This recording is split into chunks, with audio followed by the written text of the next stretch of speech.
give up. I got this, man, I got it. I will not quit, I'm on it. Never off it. Got the block lit, I'm toxic. Spitting logic, make them nauseous. Honest, can I stop this? Never cautious. Eh bien salut à tous, j'espère que vous allez bien, en tout cas moi ça va. Aujourd'hui on est tous un peu en galère parce qu'on est tous un peu confinés et pas confinés, attention à pas se tromper. Aujourd'hui on va faire un petit peu le tour ensemble parce que ça a été demandé, faire un petit peu le tour ensemble de tout mon matériel, tout mon setup vidéo. Comment je filme, avec quel logiciel je filme, avec quel outil je filme, qu'est-ce que j'utilise d'un bout à l'autre, parce que c'est vrai que j'utilise beaucoup d'accessoires, beaucoup de trucs, que ce soit sur les terrains de moto, que ce soit dans le garage, et finalement en fonction de ce que je fais comme vidéo, je change d'accessoires. Donc on va voir ça ensemble, suivez-moi, c'est par là.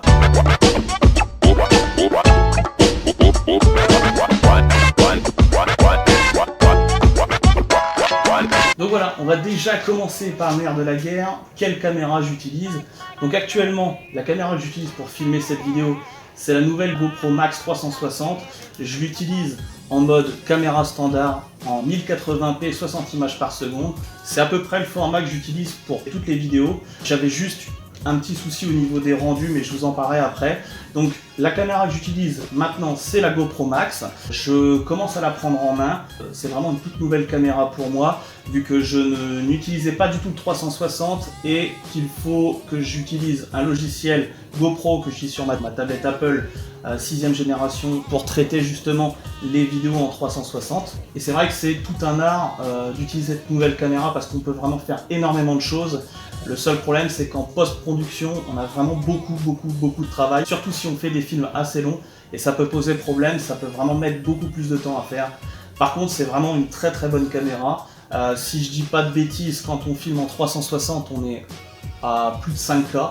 Au niveau aussi poids de la vidéo, voilà, c'est très lourd. Il faut vraiment un ordinateur qui carbure un minimum. Pour l'instant, j'essaie de l'apprivoiser un petit peu. C'est un peu plus compliqué que les autres qui ont choisi notre sélection de qualité de vidéo et hop, ça filme. Je pense que dans le futur, je ferai beaucoup de vidéos avec la 360 parce que les rendus sont vraiment excellents. Pour l'instant, il n'y a que le logiciel GoPro qui traite les vidéos 360 pour les Mac. Mais tout ce qui est Windows, pour l'instant, c'est mort. On n'arrivera pas à traiter toute la vidéo 360 comme ça. On va commencer par le commencement aussi, parce que là, je vous ai parlé de la toute dernière acquisition que j'ai faite, qui est la GoPro Max. J'ai commencé les vidéos il y a très longtemps, alors pas forcément sur YouTube, et pas forcément non plus sur Internet. J'ai commencé avec un gros caméscope à l'ancienne, avec les mini-cassettes qu'on enregistrait, et si on voulait enregistrer, on pouvait enregistrer par-dessus ce qu'on filmait avant. C'était il y a très longtemps. Ensuite, j'ai eu un petit caméscope numérique, un Sony si je dis pas de bêtises, qui était sur carte SD, et là on pouvait commencer à faire des choses. Je faisais des vidéos de skate avec des collègues. Alors au niveau rendu, on était vraiment sur du vieux rendu, c'était vraiment pas top. Et puis un jour, GoPro a révolutionné la chose en arrivant sur le marché avec la GoPro 1, la GoPro 2. Moi je les ai pas achetées parce que c'était pas une volonté pour l'instant, et c'était pas non plus, j'en trouvais pas l'utilité. Et ensuite, j'ai décidé du coup de filmer, et moi j'ai commencé à filmer, on va dire en caméra sportive, avec la GoPro 3. Donc là c'est la White Edition, qui est juste ici. À l'époque, j'avais pas d'ordinateur assez puissant pour traiter les données, et donc je filmais en 720, ultra compliqué parce que j'avais pas l'ordinateur qui allait bien, j'avais pas le logiciel qui allait bien. Et si je dis pas de bêtises, à l'époque c'était Movie Maker. Moi j'avais un vieux Vista, donc on était vraiment sur l'ordi le plus pourri du monde, et ça a vite dégagé. Et puis après j'ai décidé d'acheter un autre ordi que je vous montrerai tout à l'heure. Mais voilà, j'ai eu l'occasion aussi d'essayer une Black Edition, qui est celle-ci. Donc la Black Edition, on avait un rendu de lumière qui était vraiment plus poussé que la GoPro 3 White Edition. Quand on était à la montagne, c'était juste fou. Au niveau vidéo, on sentait au niveau qualité que ça montait de fou. Donc je continue à filmer avec la GoPro Black, filmer en 720 parce que c'était ce que je pouvais maîtriser le mieux sur PC. Toutes les premières vidéos que vous avez trouvées sur ma chaîne, elles ont été filmées avec celle-ci. Enfin, j'essaye du moins de faire de la vidéo de qualité, sachant que moi je suis vraiment un outsider là-dedans parce que j'y connais absolument rien. J'ai appris sur le tas, j'ai pas fait d'études dans le montage ni quoi que ce soit, donc je suis vraiment dans la découverte au quotidien. Les logiciels de montage, pareil, je suis dans la découverte au quotidien. J'utilise des tutos pour me former moi-même, je m'auto-forme sur mes propres logiciels et j'apprends vraiment tout sur le tas, donc c'est vraiment aussi une auto-formation, une découverte au quotidien sur tout ce que je peux faire. Et il y a un an à peu près, est sortie la GoPro 7. J'ai sauté 4 générations d'un coup et là c'était juste ouf. Déjà l'écran LCD à l'arrière, une révolution, parce qu'avant on avait la GoPro 3 Black Edition où je devais à peu près jauger, à peu près viser, sinon il fallait que je la connecte en Wi-Fi avec mon téléphone pour pouvoir voir où je filme. Ça bouffait les batteries à une vitesse monstrueuse, et puis est sortie cette fameuse GoPro 7 Black Edition, et là on est vraiment dans du haut de gamme. Voilà, on peut monter jusqu'à du 4K, c'est un truc de fou furieux. Aujourd'hui, moi personnellement, j'ai arrêté de filmer en 720, je suis passé en 1080p 60 images par seconde. Même si j'y connais rien, je veux vraiment sortir de la vidéo de bonne qualité, avec un son quand même correct. Donc voilà, je veux vraiment sortir un truc qui va bien. Donc du coup, l'arrivée de la 7 a vraiment changé ma manière de monter. J'ai monté d'un cran au niveau qualité, au niveau des vidéos. Au niveau son, il n'y a pas photo. On entend 10 fois mieux ce qui se passe avec la GoPro 7. Le fait de pouvoir filmer aussi en linéaire, qu'on peut retrouver sur un téléphone portable ou sur un appareil photo.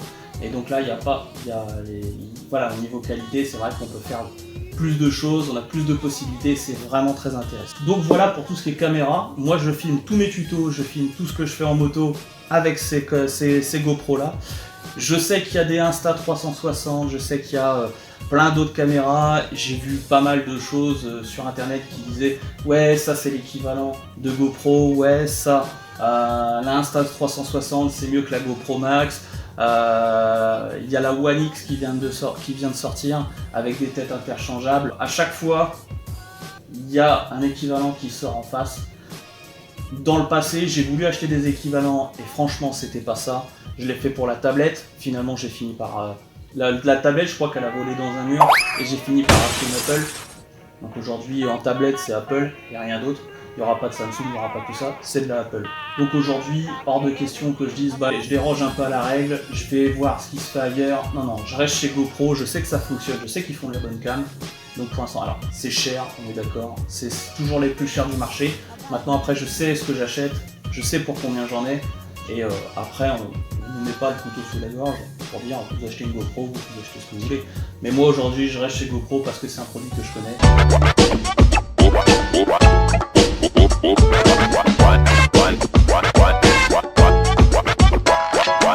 Donc on va parler de ça. Donc j'ai acheté un drone parce que je me suis dit bon voilà, je vais faire des vidéos sur terrain de motocross, toujours dans l'aspect de chercher aussi de nouveaux angles de vue. Donc la caméra embarquée c'est bien, mais c'est souvent des images gros plans, ça porte bien son nom, c'est une caméra embarquée, donc c'est vraiment des images embarquées, d'accord.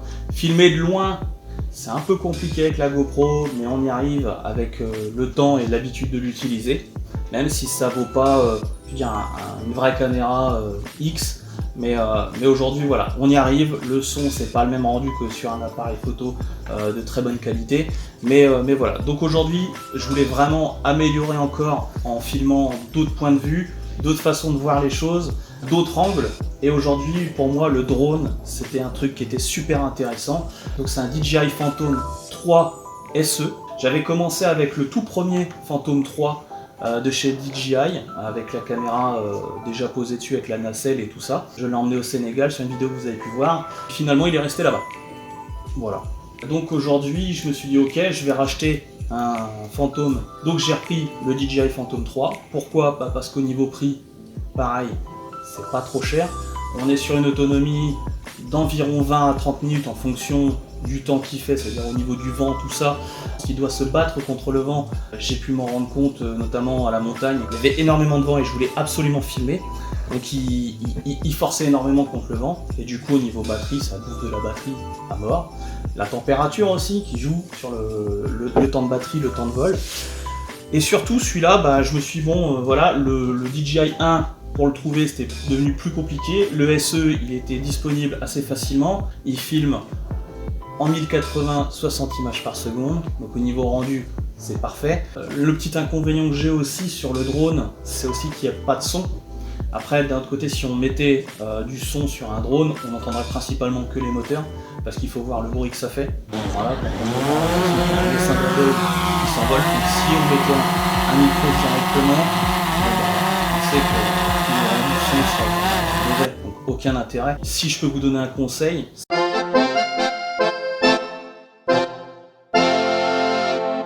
si vous avez un drone, tout ça, c'est vous faites voler le drone, et à la limite sur place, en bas, par vous-même ou par quelqu'un, vous faites un enregistrement tout bête avec un téléphone. Voilà, vous posez le téléphone, vous lancez l'enregistrement, vous lancez votre drone, vous faites votre vidéo, et vous venez coller le son du téléphone avec l'image du drone, et au niveau rendu, ce sera 10 fois mieux. Et en plus, vous aurez exactement ce que vous filmez, le son que vous avez besoin au bon moment. Donc aujourd'hui, c'est vraiment, je pense que c'est comme ça qu'il faut fonctionner, parce que de toute façon, le son directement du drone, c'est juste pas jouable.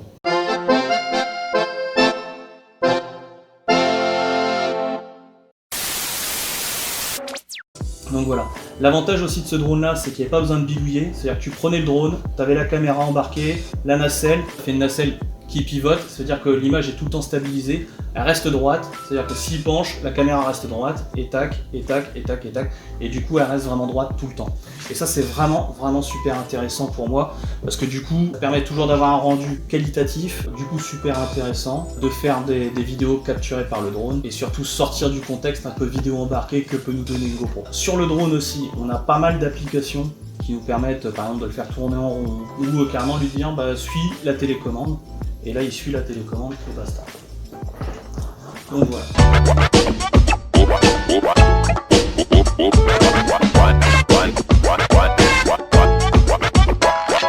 Donc ensuite, on va parler du son, puisque du coup, c'est super important le son. J'ai acheté un micro Rode. Donc c'est un micro sans pile, sans rien, je voulais un truc vraiment soft. Il est relié à mon téléphone, je peux le mettre où je veux, c'est parfait. Il y a une petite patte pour les vibrations, donc c'est super intéressant.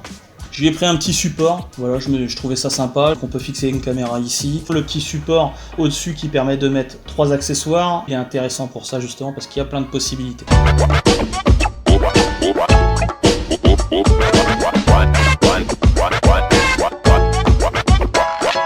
Au niveau ordinateur, j'en parlais tout à l'heure justement, je voulais pas une tour, je voulais pas un MacBook, parce que moi je suis vraiment resté sous Windows, je maîtrise 10 fois plus Windows que Apple, donc MacBook c'était pas possible.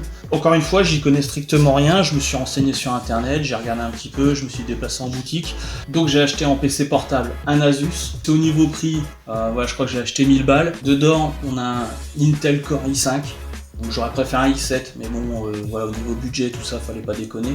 Surtout, à l'époque, quand je l'ai acheté, au niveau abonnés sur la chaîne, s'il y en avait 100, c'était bien. Donc j'étais pas parti pour m'équiper. Aujourd'hui, on va frôler la barre des 4500 abonnés.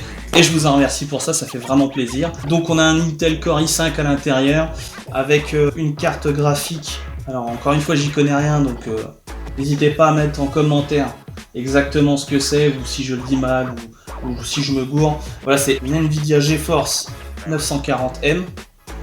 Donc moi j'y connais rien, je sais que apparemment c'est la carte graphique. Je sais que le iCore i5, ça avait l'air d'être pas mal, de ce que j'ai pu en lire, c'est pas trop mal. C'est vrai que c'est mieux un i7 et c'est mieux qu'un i3. Aujourd'hui voilà, j'ai un middle, donc ça me va très bien. Si demain je devais changer de PC portable, je pense que je partirais sur un i7, ou ce qu'il y a de mieux, voilà, pour grimper d'un échelon encore, grimper d'un cran niveau qualité. L'écran il est tactile, au niveau intérêt, j'en trouve aucun. Au niveau des logiciels de montage, puisqu'on en parle, moi j'utilise Sony Vegas. Je viens de trouver les réglages pour avoir des rendus vidéo en 1080 60 images par seconde, parce qu'avant j'avais que des rendus en 30 images par seconde, et c'est vraiment problématique, surtout quand on filme en 60 images par seconde, c'est un peu con de rendre en qualité moins bonne, du coup c'est un peu chiant. Et j'ai trouvé les réglages, donc aujourd'hui c'est vraiment plus intéressant pour moi. Pareil, j'avais beaucoup de mal au niveau des visualisations de vidéos quand ça laguait, mais comme pas possible. Et aujourd'hui j'ai trouvé un réglage pour pouvoir que les 1080 puissent être lus même en très bonne qualité sans faire ramer le PC. Donc aujourd'hui c'est vraiment super intéressant.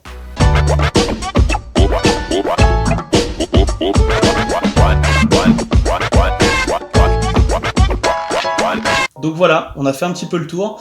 J'espère que cette vidéo t'aura plu, qu'elle t'aura montré aussi un petit peu ce qu'il faut pour s'équiper un petit peu. Au niveau prix de tout ça, je vais vous l'afficher juste là, parce qu'il faut que je calcule, avant de vous dire exactement combien m'a coûté tout ça.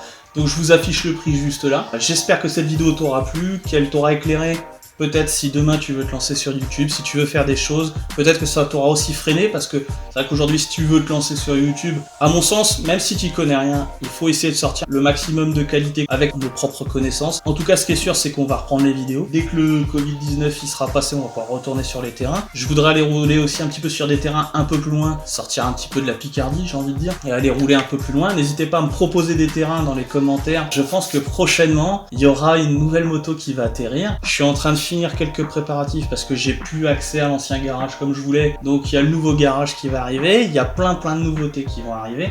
Le seul truc, c'est que tout ça, ça prend un temps monstrueux à mettre en place. J'espère que tu es chez toi et que tout se passe bien. Et je te souhaite surtout de rester en bonne santé dans ces temps assez compliqués. N'hésite pas à laisser un commentaire, un petit pouce bleu, ça fait vraiment avancer la chaîne. Si tu es nouveau sur la chaîne Le Garage, eh bien bienvenue à toi. N'hésite pas à t'abonner en cliquant sur ma tête qui arrive juste après ou sur le bouton s'abonner en bas à droite de la vidéo.